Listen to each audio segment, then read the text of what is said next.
Meu Deus, que rolê confuso.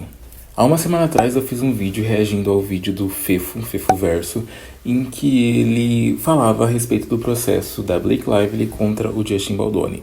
Naquele vídeo, que é um vídeo ali de quase uma hora que eu fiz, acho que tem quase uma hora, ou talvez uma hora, não lembro, eu no final pendi mais pro lado da Blake Lively por todas as provas que ela apresentou no processo e que o The New York Times divulgou. Só que agora, janeiro de 2025, logo na primeira semana, assim, nos primeiros dias, o Justin Baldoni abriu um processo, só que não contra a Blake Lively, sim contra o The New York Times. E eu fiquei, assim, chocado com a quantidade de provas que ele alegou ali, mostrou no processo, que tá no processo, mostrando que o The New York Times meio que fez uma estratégia para priorizar o lado da Blake Lively, em relação a tirar conversas ali de contexto, print de mensagem, a moldar toda uma narrativa pra gente ficar do lado da Blake Lively.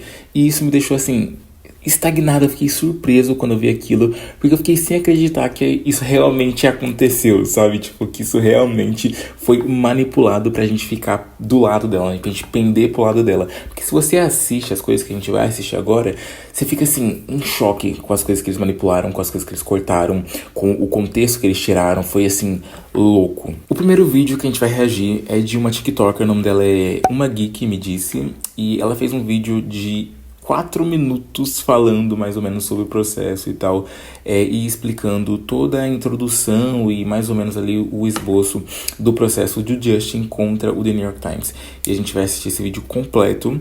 É um vídeo meio longo, então eu vou tentar não ficar pausando, mas qualquer coisa eu pauso só pra falar a minha opinião, que é uma coisa básica. O Justin Baldoni processou o New York Times e agora todas as nossas convicções caíram por terra. Eu li o processo de 87 páginas e diretamente da praia eu vou contar pra vocês. Meu Deus, a minha tava na praia. Incluindo como ele rebateu as acusações de danos morais, assédio, até as críticas à aparência e peso da atriz. Sim. Ah, Gil, mas primeiro você tá do lado do Justin, depois da Blake, depois do Justin. Gente, vamos lá. Eu trabalhei com direito durante 4 anos e é legal fazer esse mix com jornalismo, porque basicamente a minha tarefa aqui é dividir com vocês as informações que estão rolando. Claramente, um processo ele vai esclarecer um lado da história e favorecer esse mesmo lado. Por isso, nesse momento inicial, a gente tem um jogo de xadrez em que cada envolvido vai fazer o seu movimento, e esse foi o momento do Baldoni, porque agora ele não tinha se manifestado processualmente. Basicamente, ele chutou o pau da barraca. Ele mostrou que o New York Times favoreceu uma narrativa ao apagar mensagens que davam contexto a alguns comentários da sua equipe de PR, que é a agência de relações públicas. Por exemplo, o momento em que a agente dele comenta que é triste ver o Justin saindo por cima porque mostra que mulheres sempre serão julgadas. Na verdade, essa é uma conversa longa em que os agentes estão falando que eles não plantaram nenhuma das notícias que estavam viralizando e que a narrativa estava tomando uma proporção enorme e descompensada sem que os agentes do Justin sozinho. O que deixava claro pra eles que a mídia e o público já se movimentaria organicamente pra ir contra contra a Blake, Blake, independente do que estaria rolando, independente do que era verdade ou não. Isso sem contar várias mensagens do Justin se mostrando preocupado com algumas notícias viralizando, tentando se assegurar que nada daquilo tinha sido feito pela sua equipe, porque ele não queria inventar uma narrativa, mas apenas se livrar das polêmicas envolvendo seu nome, que estavam sendo especuladas por conta dele estar afastado de todos os membros do elenco, etc e tal. Sobre o assédio, as alegações que o Justin teria mostrado cenas de mulheres nuas, da sua esposa nua e comentado sobre seus relacionamentos prévios, a equipe do Baldoni juntou um vídeo que seria da sua mulher nua, né, na verdade, um vídeo que retratava o seu parto. A ideia do Baldoni era reproduzir o parto da sua esposa na cena do filme. Sobre as suas relações sexuais, o Baldoni disse que pelo fato da Blake não querer ter se encontrado com a coordenadora de cenas sexuais que ele contratou antes das gravações, ele teve conversas com ela sobre suas relações para eles poderem desenvolver cenas orgânicas e naturais. Parando aqui, só pra fazer um parênteses, eu lembro que no processo dela tinha uma lista de várias coisas assim que eram exorbitantes. Eu lembro que eu fiquei chocado quando assisti o vídeo do Fefo, porque era muita coisa. E lá tava falando que ele não deveria mais conversar sobre as conquistas sexuais dele e que as cenas de sexo do filme, que fossem gravadas a partir daquele momento, deveria ter um coordenador sexual. Só que nesse processo dele contra o jornal The New York Times deixa claro que tinha uma coordenadora de sexo, que é uma coisa meio que normal ali, né? Uma como é que é o nome? Coreógrafa de sexo pra cenas de sexo, pra fazer tudo da forma mais correta. E isso é normal em Hollywood, só que aí meio que ela não quis se encontrar com essa coreógrafa. Então fica um pouco contraditório e confuso de acreditar nela, sabe? Tipo, difícil. Sobre o peso da Blake, ele reiterou que já sabíamos. Por ter problemas nas costas e hérnia de disco, ele questionou o peso da atriz pro coreógrafo por conta de uma cena que daria uma pirueta com ela. A Blake teria se ofendido bastante com essa pergunta e a cena chegou a ser retirada do filme. Tem muita coisa nesse processo, inclusive uma bizarrice envolvendo exigências da Blake acerca do figurino do filme, que aparentemente teve de ser refeito do zero para atender às vontades da atriz, e foi desembolsada uma bela grana porque ela não queria prová-los em loco, né, no lugar. Ela queria que os figurinos fossem enviados à sua casa. Em suma, o processo ele tem como foco principal mostrar que o New York Times teve influência para favorecer uma narrativa. E eu acho que nesse ponto ele pode ter força suficiente para prevalecer. Porque o portal de fato apagou mensagens e optou por omitir algumas coisas para favorecer uma narrativa específica. Parece que manipulou mesmo. Eu não acho de forma alguma que isso ainda seja suficiente, esse processo aqui, o suficiente para tomarmos um lado. Mas se o escopo do processo é o fato de que o New York Times favoreceu uma narrativa deliberadamente, se valendo de algumas manobras, de fato isso parece real. De resto, o assédio, o peso, se o vídeo da mulher era assédio ou não, isso não tem nada a ver.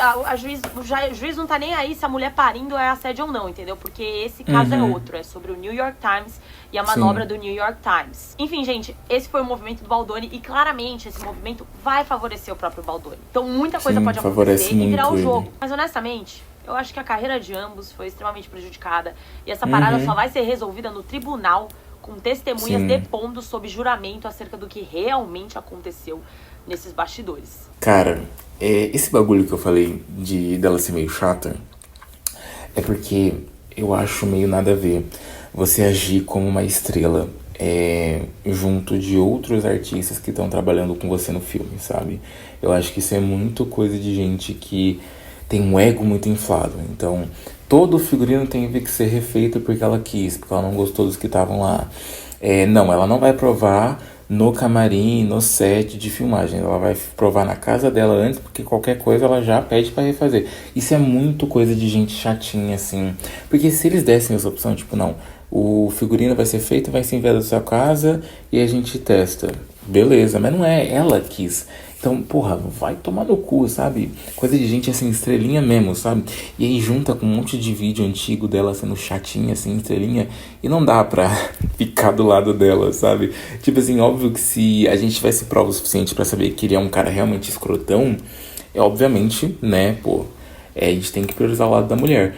Mas dá pra ver que ela também é uma pessoa muito escrota. Então, fica difícil você ficar pra um lado, né? Que nem a Gil do Uma Geek disse, falou, você não pode prender pra um lado ainda, a gente tem que assistir toda a narrativa, ver o que vai desenrolar no processo, porque os dois lados aparentemente são bem podres. É foda, viu? Bom, depois desse vídeo da Gil, de Era Uma Vez Uma Geek, quer dizer, Uma Geek disse, desculpa, a gente vai assistir agora um vídeo da Ana Carvalho, que fez um vídeo falando sobre o Justin Baldoni expor uma manipulação da parte da Blake Lively. Mais uma reviravolta no caso da Blake Lively versus o Justin Baldoni. Recentemente ele expôs o seu lado da história e no processo ele mostrou quão manipuladora ela é. Vocês lembram que ela tinha falado que ele mostrou fotos de mulheres sem roupa pra ela e que isso entrava nas acusações de assédio? Pois então, parece que não é nada disso que a gente estava pensando. O Justin contou que na verdade eles estavam pensando em fazer uma cena de parto da Lily em Assim Que Acaba e que ele mostrou algumas fotos do parto da sua esposa tendo o filho deles, né, pra Lily e ele conseguirem construir uma cena melhor. Então sim, a esposa estava sem roupa, mas não era de nenhuma forma assediando ela. No processo da Blake Lively, ela também falou que o Justin contava muito das relações que ele teve com outras mulheres pra ela e que ela se sentiu super desconfortável, mas também tem outro lado da história aí. O Justin contou que na verdade a Blake negou estar com uma profissional ali nas cenas de intimidade, o que tem geralmente em toda a produção para os atores se sentirem mais confortáveis, e por isso ele acabou falando de algumas relações suas para eles também construírem a cena cena, já que ela não queria um profissional ali auxiliando. Pois é, gente, parem pra pensar o quanto uma afirmação e uma alegação pode ter um sentido completamente diferente do que a gente Tira de pensava. contexto. Porque quando eu li o processo dela, eu pensei, nossa, que cara doido, Exato. fazer isso no meio do set, mas na verdade tem todo um contexto que ela deixou de lado, aparentemente. Esse caso é muito difícil porque cada semana aparecem novas evidências, então é muito complicado tomar um lado, mas eu tô postando tudo sobre isso aqui no meu perfil, então se você ainda não me segue, essa é a hora. Cara, o vídeo da Gil é muito bom. Ela explicou direitinho. Mas assim, eu fico pensando, beleza, ela não quis a coreógrafa, né, de cena sexual, mas isso também não dá liberdade pra ele começar a sentar e falar sobre as relações sexuais dele, né? Tipo, sei lá, eu acharia meio estranho, meio bizarro, assim. É uma coisa meio creepy. O que ele poderia fazer, que aí não ficou meio claro se foi isso que ele fez ou não, era sentar e falar, olha, você não quer a coreógrafa sexual? Beleza, mas como que a gente vai fazer a cena? Né, porque ela tá ali pra auxiliar, se realmente não quer e tal. Agora, sentar e começar a falar das relações sexuais dele, aí eu já não acho muito bacana, sabe? Parece uma coisa bem escrotinha ali, de, não sei, tentar se vangloriar por alguma coisa. Eu não sei, sinceramente, não dá pra tomar um lado, mas eu não acho que é normal, só porque ela não quis a coreógrafa sexual, ele sentar e começar a falar sobre relações sexuais particulares dele, né? Porque é uma atuação, então... É uma questão ali que provavelmente ela já sabe como faz, ela tá aí há anos, fez Gossip Girl, então tinha bastante sexo em Gossip Girl. Então ela sabe como fazer e na hora de filmar não é algo de outro mundo, né? Ela já é uma atriz experiente, mas não dá pra saber como que isso foi, porque como a Ana disse, foi uma questão de contexto que foi tirado. Então, será que foi de uma forma que ele falou escrota e ela não gostou? Ou será que ele falou de uma forma normal, sem querer se vangloriar nem nada, se mostrar sobre as relações sexuais dele, e aí ela levou pra esse lado? Então, meio que realmente não dá pra você saber como aconteceu, porque não tem uma escuta ou uma câmera com áudio que gravou tudo isso, sabe? Foi uma coisa que aconteceu entre eles e a gente tem que ver quem a gente acredita, ou então se a gente vai tomar um lado. E aí isso deixa a coisa mais interessante, porque tem as provas, só que aí as provas, elas são provas que dá pra você tomar um lado, pra você entender o que tá acontecendo, mas aí você pensa, pô, né, quando a pessoa fala ali no ao vivo é de uma forma, quando ela fala por uma mensagem é de outra. Então eu fico muito nesse empecilho, sabe, com esse pé atrás, assim, porque do jeito que estava escrito no processo dela contra ele, deu a entender que ele realmente era um babaca. E aí fica essa contradição. Putz, quem que eu vou acreditar? No final das contas, eu não acredito em ninguém ainda. Bom, agora a Raíssa Horo, eu não sei se eu tô falando sobre o nome certo, me desculpa, mas ela fez um vídeo falando sobre a questão do Ryan Reynolds, que é o marido da Blake Lively, meio que fazer uma piada com o Justin Baldoni no filme do Deadpool, porque os filmes foram filmados meio que na mesma época, então 2023 ali e tal, já tava tendo esses problemas com a Blake Lively no set de É Assim que Acaba, desculpa. E a mesma coisa estava acontecendo em Deadpool, né? Tava rolando as gravações e tudo mais. E tem um momento do filme do Deadpool, que eu assisti inclusive, que ele faz uma aparição como um outro Deadpool lá naquele Void pra onde eles vão. Que é no caso o Nice Pool, que é o pool bacanão assim, que não faz piada com nada. E aí tem uma cena que ele falando uma coisa que dá a entender que foi para o Justin Baldoni, que a Raíssa vai mostrar pra gente agora. Eu tô muito ansioso pra ver esse vídeo, porque eu já vi uma parte dele e, cara, claramente é uma indireta ali, na verdade uma direta, uma piada com o Justin Baldoni. E isso tá pegando mal pro lado da Blake Lively, porque é marido dela, né? Então...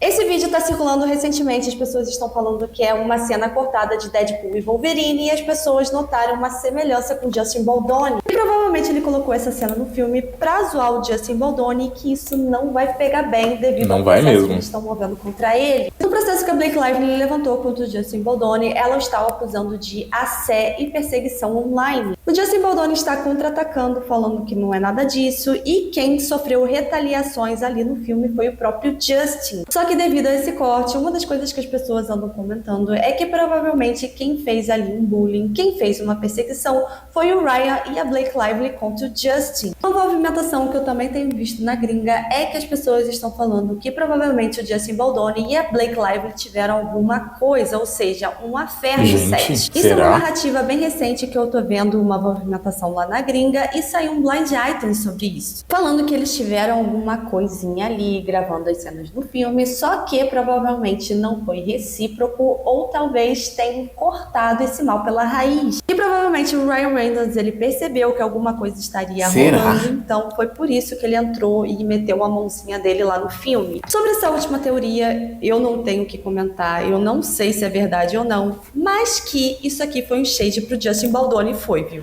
Caraca! Não é possível que seja isso. Caraca, não é possível. Os dois são casados, né? É. Meu Deus. Bom, agora só pra finalizar esse vídeo, possivelmente eu vou fazer outro vídeo quando saírem mais informações. A Joana Silva, que é uma influenciadora no TikTok que eu sigo há muito tempo, fez um vídeo falando sobre a conclusão que ela teve a respeito desse processo no caso, Justin Baldoni contra o The New York Times. A gente vai assistir esse vídeo, é muito bom, eu já assisti uma grande parte dele, mas eu quero aqui eternizar no meu canal, porque a Joana, ela faz um trabalho muito bom em todos os vídeos dela, inclusive eu adoro ela. É isso, vamos lá. A guerra de RP já teve o vencedor do primeiro round definido. Em dezembro, a Blake entrou com um processo contra o Justin e o The New York Times teve um papel fundamental para a divulgação das páginas desse processo. Quando o jornal publicou o processo, boa parte do público ficou do lado da Blake. Ele estava acusando ele de assédio e até então ela tinha prints que comprovavam isso. Entretanto, as pessoas que estavam contra a Blake falavam muito sobre ser uma estratégia de relações públicas para tentar limpar a imagem dela. Porque durante a promoção do filme, a Blake sofreu com uma grande exposição online. Porém, agora em janeiro, o Justin entrou com um processo e não foi contra a Blake. Ele entrou com um processo contra o veículo que divulgou todo o processo. Ele acusou a publicação do jornal de escolher e alterar comunicações entre eles e também com a Blake, assim como corroborar com a tentativa de manipulação da opinião pública. Nessa ação, ele pede uma indenização de 250 milhões muito dinheiro. E justamente por isso eu acho que esse primeiro round, quem ganhou foi a equipe de relações públicas. Sim, concordo. Porque só com esse processo contra o veículo, ele já conseguiu fazer com que a opinião pública voltasse a estar a favor dele. Até porque ele comprova que houve uma manipulação dos prints. Emojis apagados, conversas cortadas de maneira estratégica. E isso fez com que as pessoas olhassem para o caso e falassem: a Blake tá mentindo.